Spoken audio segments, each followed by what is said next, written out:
Fala, maninhos e maninhas, tudo bom com vocês? Eu sou a Flower e esse é mais um Enquanto Eu Lavo Louça, o quadro que eu falo coisas enquanto eu lavo louça aqui no canal.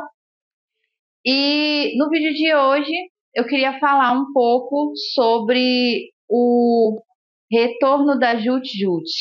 Nossa, Amanda, clichê, hein? Tá todo mundo falando sobre isso. Você vai falar isso também para engajar? Vou, mas não é só para engajar. Roda a vinheta aí que aí eu vou explicando.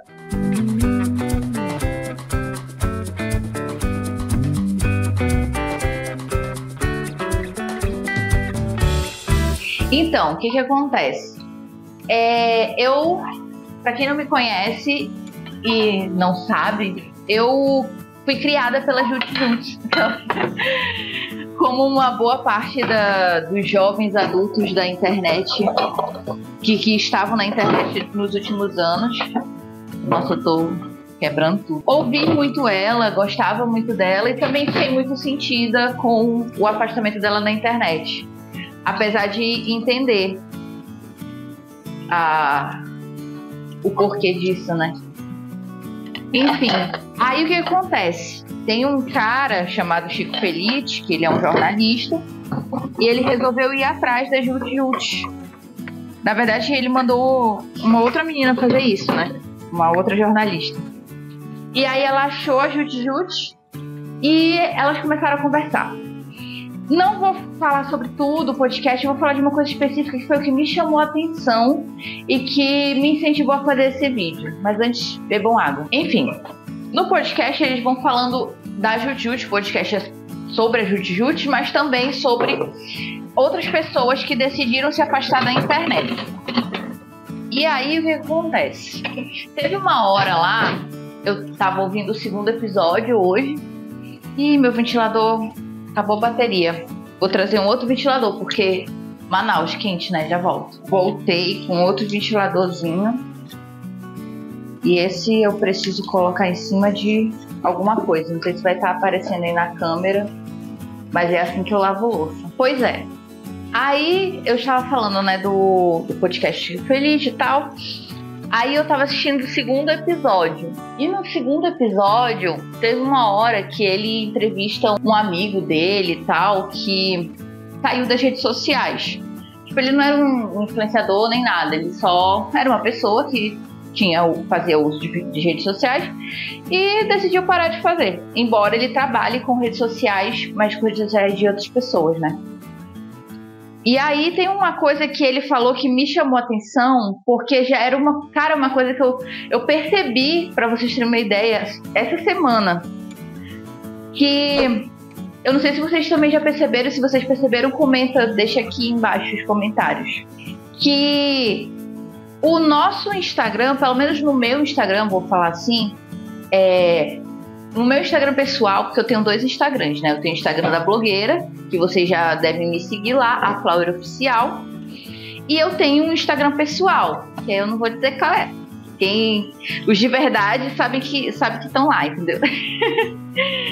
E aí, eu percebi uma coisa, que nesse Instagram pessoal, eu quase não estava vendo publicação de pessoas que eu conheço. Tipo assim, a maioria das publicações que apareciam pra mim primeiro eram de influenciadores que eu seguia, né? De criadores de conteúdo, blogueiros, influenciadores e etc. Mas de pessoas profissionais, de perfis profissionais, não de perfis pessoais. E principalmente de perfis de pessoas que eu não conheço pessoalmente.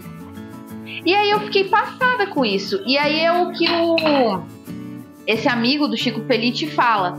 Pô, eu entrava no Instagram e eu não via mais, ele não era mais como antigamente, onde você via, sei lá, uma foto teve um aniversário de não sei quem, um batizado de não sei quem, fulana terminou, começou um namoro, sei lá, tipo, de pessoas que eu conheço na vida real. Não aparece mais.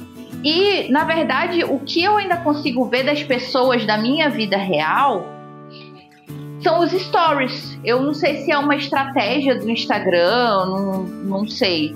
Mas eles estão... Os meus stories tem mais as pessoas que eu conheço na vida real. E no feed, na linha do tempo, tem mais criadores de conteúdo. E aí eu tinha percebido isso. E aí esse menino também percebeu. E aí pra ele, uma das coisas que ele falou, né, era que, tipo, não tava mais fazendo sentido essa questão da conexão, né? Porque não tava tendo mais conexões reais com pessoas reais.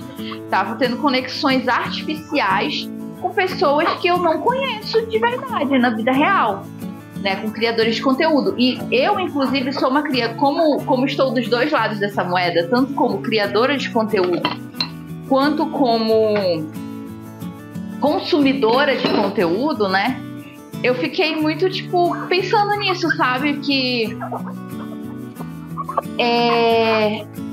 tipo de conexões a gente está fazendo? O que a gente está fazendo nas redes sociais?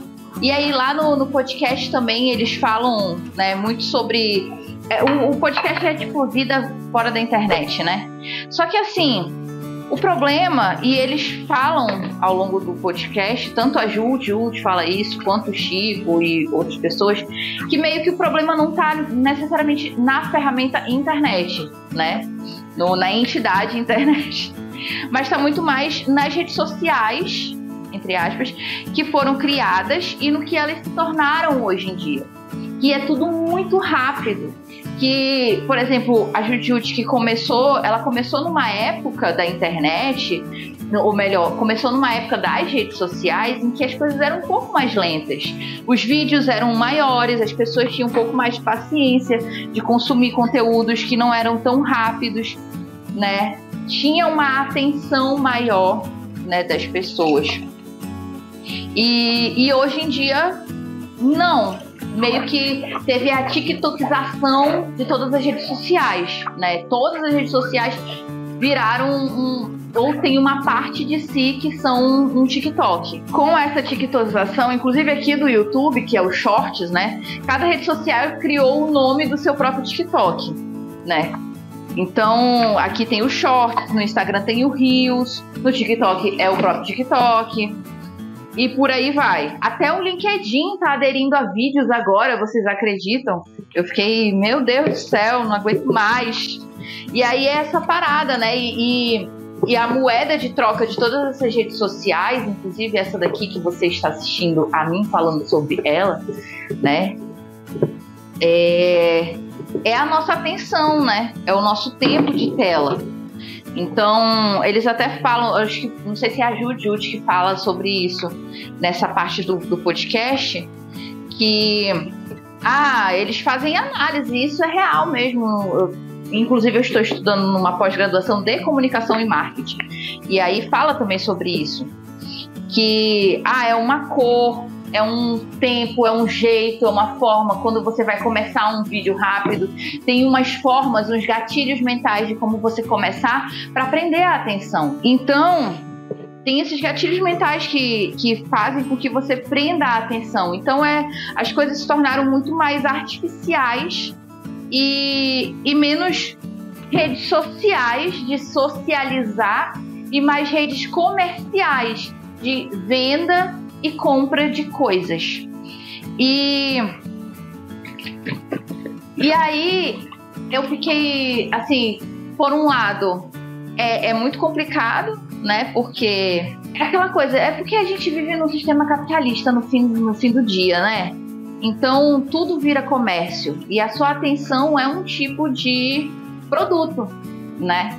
E eu, como criadora de conteúdo e que também tem uma lojinha, que eu também faço divulgação nas redes sociais, que é a Flower Loja, inclusive me segue no Instagram. A gente estuda métricas, a gente estuda formas de chamar a atenção, de aparecer, mas também Ai, sei lá, é complicado, que aí é o debate que ele fala, né? Porque também isso acaba prejudicando também tanto quem cria quanto quem consome, porque quem cria fica noiado, assim, de, pô, eu tenho que seguir o algoritmo, eu tenho que fazer tantos giros por dia, eu tenho que ser interessante, eu tenho que isso, eu tenho que aquilo, que é uma das coisas que tem uma outra pessoa também que fala no podcast, e eu concordo muito, né? E eu tento também não sofrer tanto com isso, mas é difícil. Eu acho que todo criador de conteúdo sofre em um determinado grau dessa ansiedade de ser interessante, de ser relevante, e principalmente com as mudanças das redes sociais, que toda hora está mudando uma métrica, toda hora está mudando um jeito de engajar, né? Então, assim, é bem complicado, mas que no fim do dia a gente fica se perguntando qual é a finalidade disso tudo, né?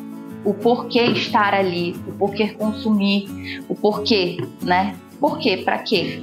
Né? Porque qual é a finalidade disso tudo, né? Se não é compartilhar as nossas vivências, se não é criar conexões reais, não é trazer, porque no início era aquilo, né? Era a rede social, ela diminuía as distâncias. Então, uma pessoa real que você conhecia, que estava morando em outro estado, em outro país, você conseguia, por uma troca de mensagem, estar bem próxima dessa pessoa. E também de fazer novos amigos, né? Tipo, de você poder fazer amigos e até relacionamentos à distância. Só que hoje eu não sei mais se é isso que está rolando, se as pessoas estão conseguindo fazer essas conexões ou se elas estão apenas sendo amortecidas pelo entretenimento vazio que o scrollar das telas estão dando. Fica aí o questionamento, né? Que foi o que me fez pensar ao ouvir esse podcast. E aí, tipo, eu pensei, usar as redes sociais com sabedoria ou simplesmente sair das redes sociais? Eu acho que depende muito, sabe? Depende muito do quão prejudicial isto estar nela está sendo para você. Tanto do ponto de vista de criador de conteúdo, quanto do ponto de vista de consumidor, né? De conteúdo. Então, que foi o que aconteceu com a Jut também, uma das coisas que ela fala, né? Que já não estava fazendo mais bem para ela estar. Ela também estava meio que viciada na internet, sabe? E aquilo não estava fazendo mais bem, não estava mais fazendo sentido. E aí, eu também não quero com esse vídeo corroborar de tipo, saiam todos da internet agora. Da internet não, das redes sociais, né? Agora. E vamos todo mundo virar camponês numa cidadezinha de 1.000 habitantes. Não, também não estou falando isso. Mas é mais para a gente refletir o quão também de poder a gente está dando para conglomerados de tecnologia, né? Porque, por exemplo, tem uma coisa que ronda muito, um assunto que ronda muito a minha área do design, assim, principalmente quando a gente vai para inteligências artificiais, né?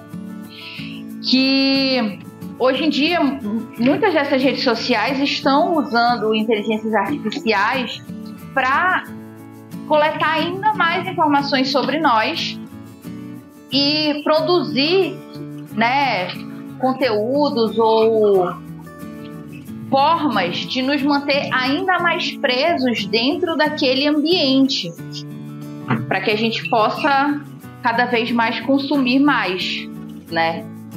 E, enfim. E o problema também é da questão do roubo de conteúdo, né? Porque muitas dessas IAs, elas, por exemplo, tipo generativas, tanto de texto quanto de imagem, elas se alimentam de trabalhos de outras pessoas e não tem nenhum tipo de crédito ou remuneração para essas pessoas pelo uso, nem que seja fragmentado, da sua produção. Eu, como artista de ilustração, também fico com medo, né, de estar colocando as minhas ilustrações para jogo, porque antes eu só tinha medo de outras pessoas reais pegarem a minha arte e usar ela sem os direitos autorais devidos. Que já é uma coisa que dá pra gente fazer um processo, já tem alguma legislação um pouquinho mais estruturada. Mas hoje a gente tem robôs fazendo isso. E não tem uma legislação tão estruturada pra gente poder saber se defender e até onde isso pode ir, né? Então, assim, as redes sociais têm se tornado um monstro de 7 cabeças muito grande. E que no fim das contas, a gente precisa de, para além de ter essa sabedoria de ficar ou não nas redes, ou ver o que você está consumindo, também precisamos de políticas públicas para nos proteger delas, né? Porque todas essas empresas de redes sociais que nós temos, que nós consumimos, não são brasileiras, né? Tipo, só uma delas ela é dona de Instagram, WhatsApp, Facebook e Threads agora, né? Só uma empresa, ela é dona de 4 redes sociais que a gente usa. E essa empresa não é brasileira, né? É norte-americana. Então, assim, o quão poder a gente está dando para outros países de conhecer a gente e de consumir a gente também é uma coisa a se pensar, né? Porque é como eu disse no início, a internet em si, ela não é ruim, né? Mas a exploração dela pode ser uma forma prejudicial, sim, para nós, entendeu? E que pode nos dar mais ansiedade, pode nos dar mais problemas mentais mesmo, assim. E é isso. Eu poderia também entrar num outro assunto que seria da regulamentação dos criadores de conteúdo, que era uma parada interessante de acontecer, porque quem cria conteúdo para as redes sociais, quem cria conteúdo para a internet, seja do que for, está fazendo um serviço. Nós somos como apresentadores de programas de TV ou artistas que estão aqui para entreter, para entregar algum conhecimento, e não temos absolutamente nenhuma regulamentação sobre isso. Nós somos explorados, nós somos pagos de qualquer forma. Isso eu já ouvi de muitos criadores de conteúdo, várias entrevistas falando que porque a marca ela paga, sei lá, daqui 3 meses, 2 meses, não sei quantos meses, entendeu? Então, assim, a gente não tem estabilidade, a gente não tem leis, a gente não tem regulamentações, e eu poderia entrar mais nesse assunto. Mas eu não vou entrar agora não, porque eu já falei demais, a louça acabou, e o propósito desse vídeo era me ajudar a lavar a louça mais rápido, e funcionou, e já acabou. Então, eu só trouxe essas reflexões, que foi o que me fez refletir a partir do podcast do Chico Feliz. Se você quiser, assiste, tá legal. Tem 2 conteúdos, tem 2 episódios. Eu tô assistindo pelo YouTube, mas eu acredito que também esteja no Spotify. Enfim, tá aí numa plataforma de áudio com certeza que você escute. É isso. Me diz aqui nos comentários o que você pensa sobre isso, o que você achou sobre isso, né? Tem que engajar, aquela coisa toda, se inscreve e ativa o sininho e tudo mais, né? Curte. E é isso. Grande beijo e até a próxima. Tchau!